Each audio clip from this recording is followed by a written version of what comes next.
over the sink and put cold water on your face. Somewhere under your ribs, your heart just slowed down. And you didn't ask it to. You didn't decide that. You couldn't have stopped it either. Cold hits the skin around your eyes and your nose. Something older than your opinion takes over. Your heart drops its pace. The blood in your hands and feet pulls back toward your chest. Your body starts rationing. Rationing what? Air. You're standing at a sink. There is no shortage of air in your bathroom. Nobody told your body that. Do it again and pay attention this time. Not to your face, to the space behind your breastbone. There's a slow, heavy thud in there that wasn't there a second ago. That's not a twitch. That's a system. It has a job, and the job is not washing your face. Your body just got ready to go underwater. It gets stranger. This thing was at full power the day you were born.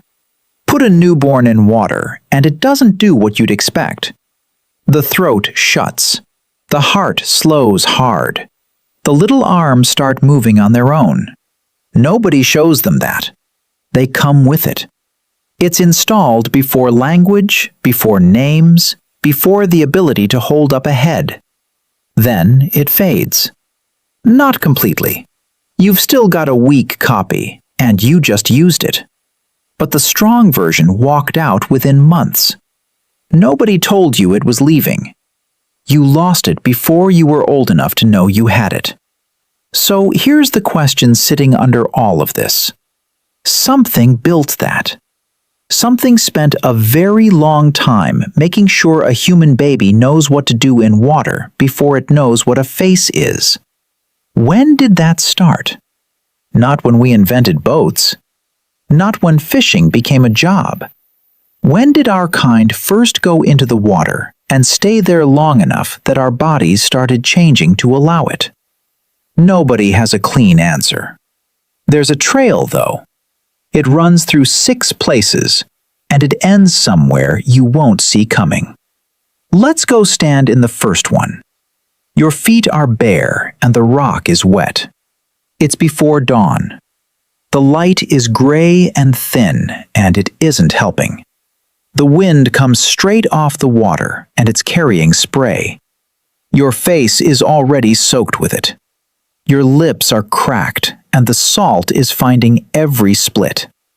The rock under your feet isn't smooth. It's covered in small, hard shells, sharp as broken tile.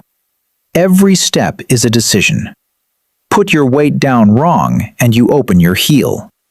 Barnacles do not care that you're the clever species. There's a cut on the outside edge of your foot from 2 mornings ago.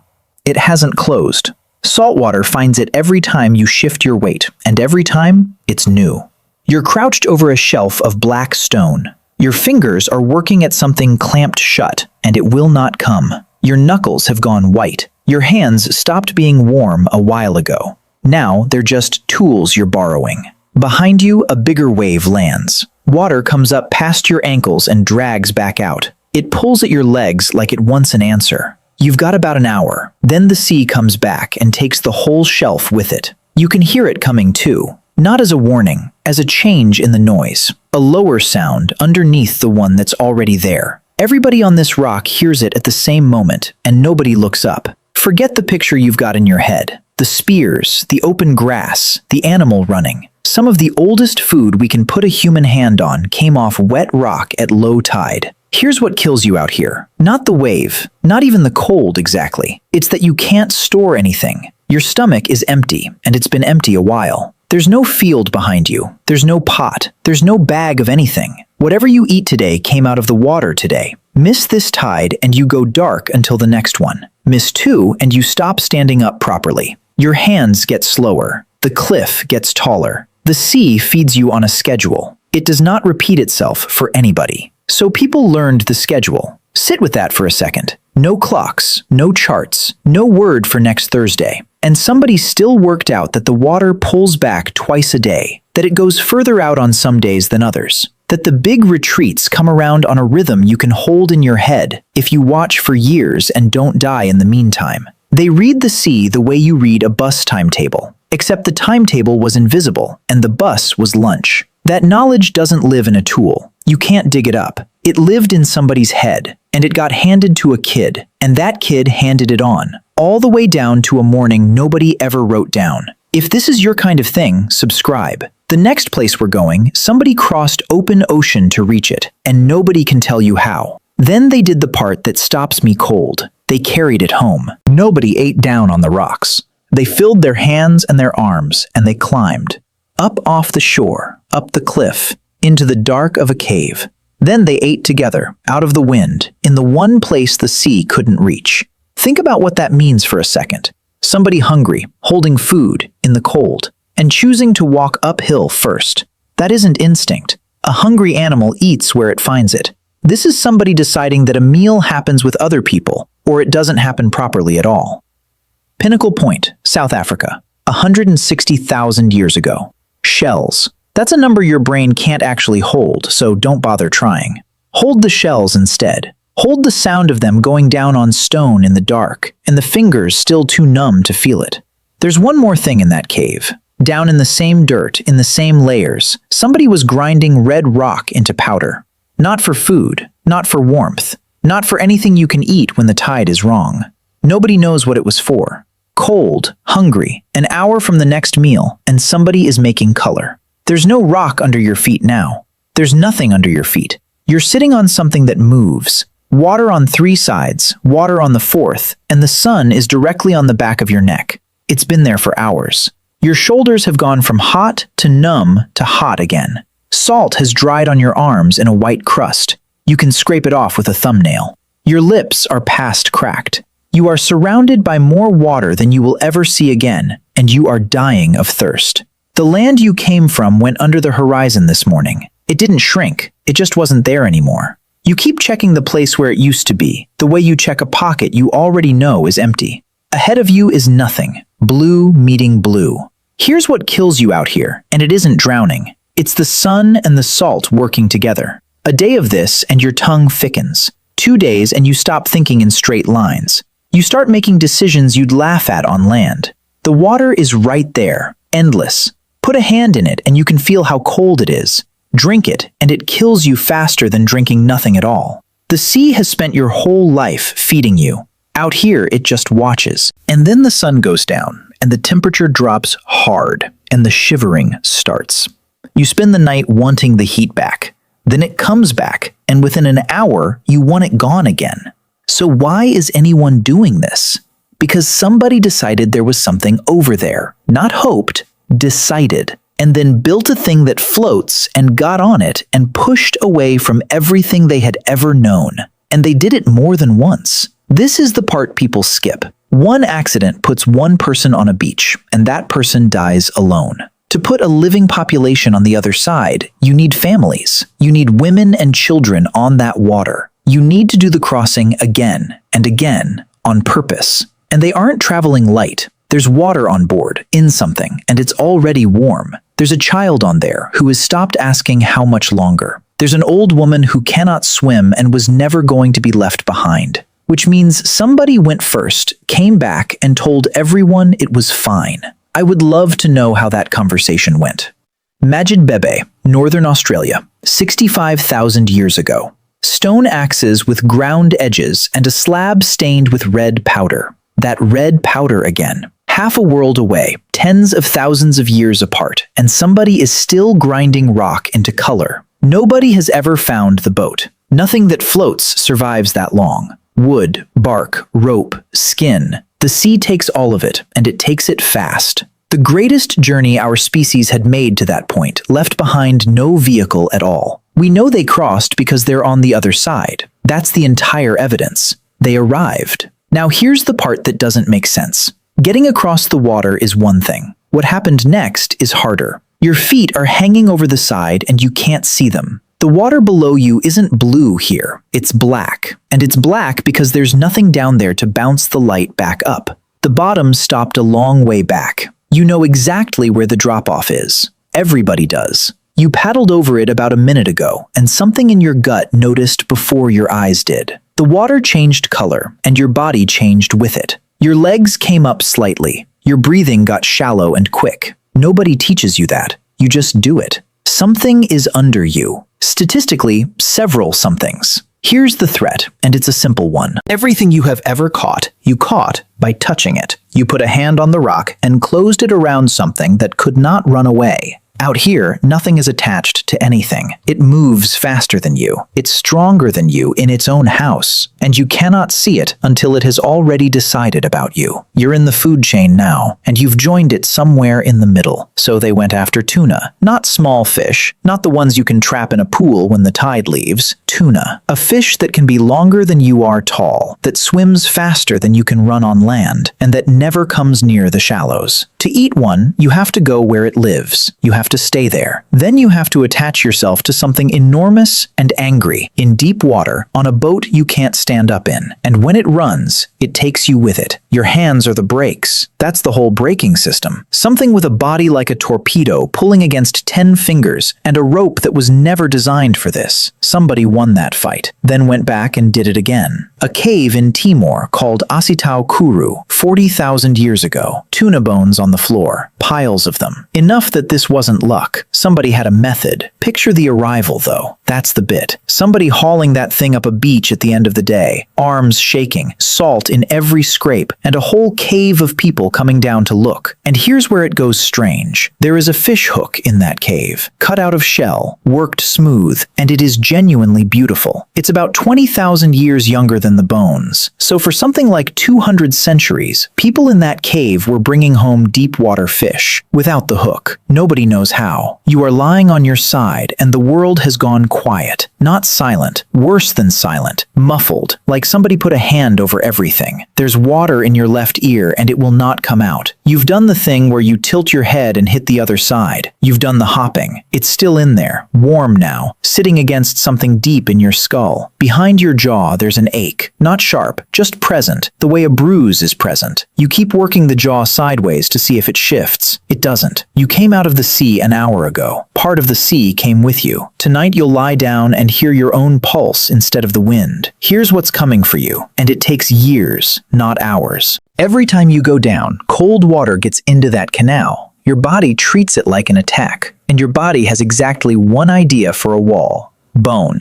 So it lays down bone, a small ridge inside the ear canal, then a little more, then more. It is trying to protect you by bricking up the hole. Do it long enough and the canal starts to close. Sound gets thin. Voices arrive with the edges filed off. Water goes in and stays in because now there's nowhere for it to go. The sea doesn't take your hearing in one go. It takes it in installments, and it never misses a payment. And think about what hearing is worth to somebody who lives on the water. Somebody shouts a warning from 30 feet away and you turn the wrong way. Your own child calls out from a boat and you hear something, and it isn't enough to place it. You get slower at the one thing your whole life is built on, and they kept going down.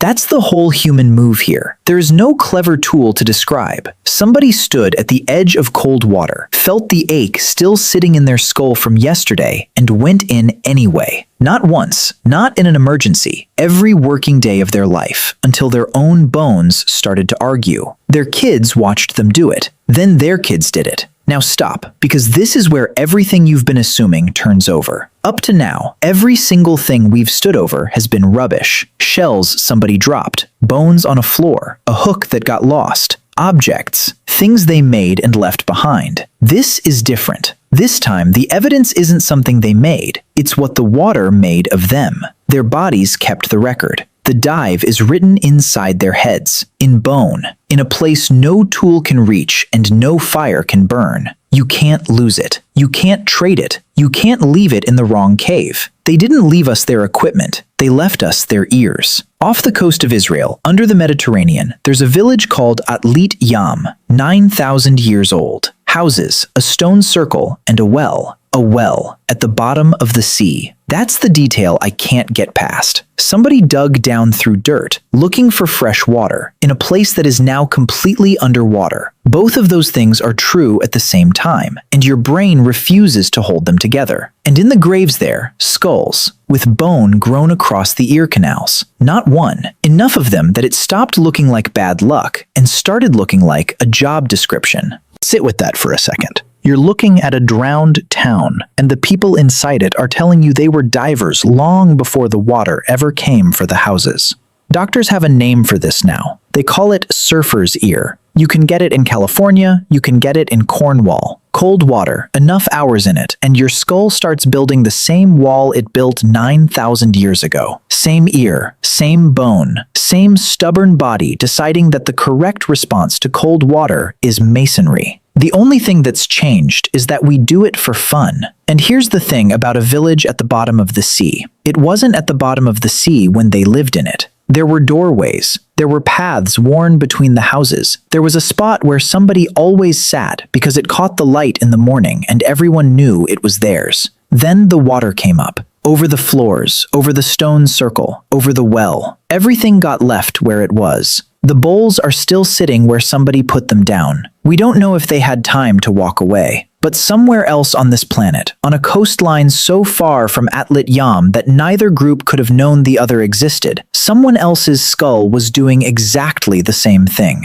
You are shaking and you can't stop. It started in your back, between the shoulder blades, and it spread out from there. Your jaw is going. Your hands have that useless dead feeling where you can watch them moving and not feel them do it. The sun is out. That's the joke. The sky is clear, the light is hard and white, and the water here is so cold it takes the air out of you on the way in. There's a desert at your back. No river, no trees, dust and rock going inland forever. Everything you will ever eat lives in the coldest water on the coast. You're going back in. You already know it. You're just waiting to stop shaking first. Here's what kills you here, and it's not the cold on its own. It's that there is no other option. Anywhere. Behind you is one of the driest places on the planet. Nothing grows. Nothing walks past. There's no hunting trip that goes inland and comes back with meat because there is no inland. The land gives you nothing. The water gives you everything, and it's trying to shut your body down every time you enter it. You don't get to choose your relationship with the sea. You only get to choose how good at it you become.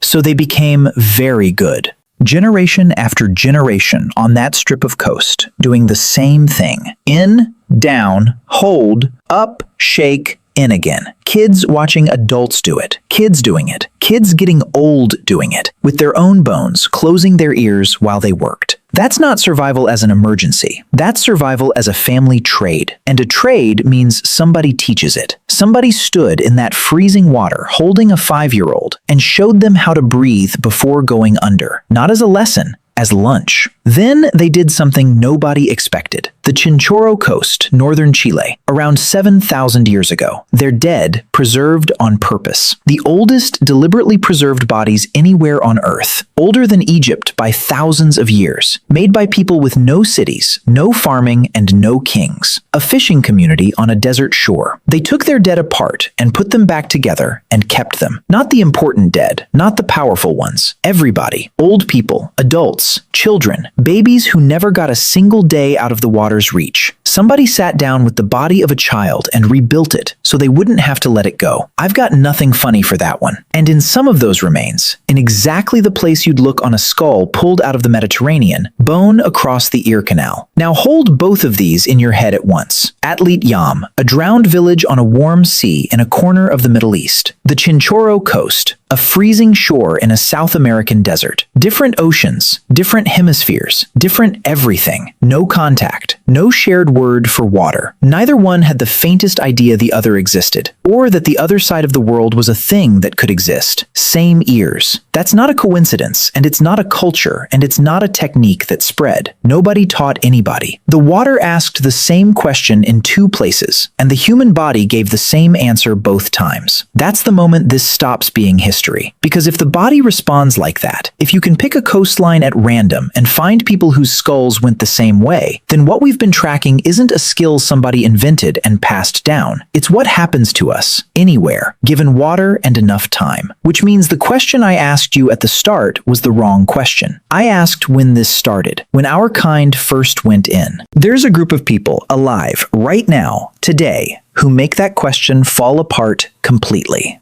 You're 40 feet down and you are completely calm. That's the part nobody warns you about. There's no panic here. Your chest isn't screaming. The urge to breathe hasn't arrived yet. And when it does, you'll know it's a suggestion and not an order. Above you, the surface is a bright, wrinkled ceiling. It's a long way off. You're not thinking about it. Your heart is going slowly. You could count it if you wanted to. Thud. Wait. Thud. Your hands are cold, and your face is cold, and the pressure has folded in on your chest like a hand closing. You have somewhere to be down here. There's a fish, and you're going to wait for it. And when you finally go up, you don't rush it. Rushing costs air. You rise the way a bubble rises, unhurried, watching the ceiling get closer. And you break the surface and take one breath, and it's over, and you're fine. Here's the strange part. This isn't a story about the past anymore. There are people doing this right now, this afternoon, while you're watching this. They live on boats in the seas between Indonesia, Malaysia, and the Philippines.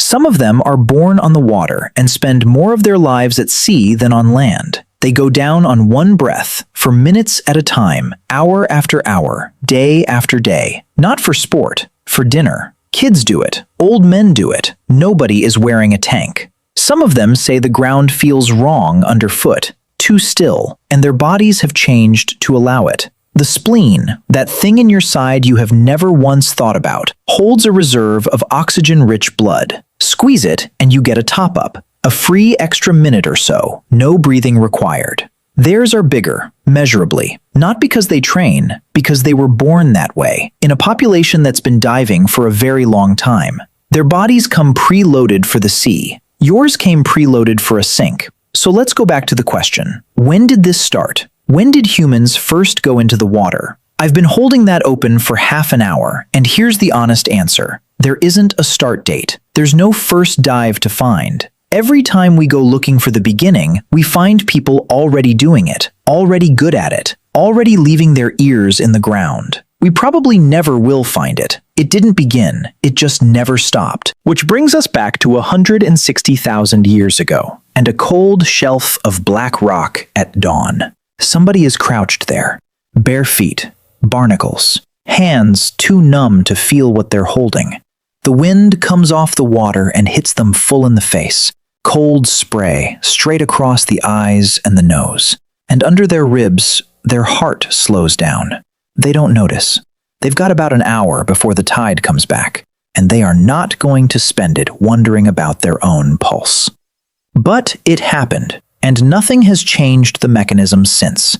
Not the shells, not the boats, not the tuna, not the drowned village, not the desert coast, not the children on the water tonight.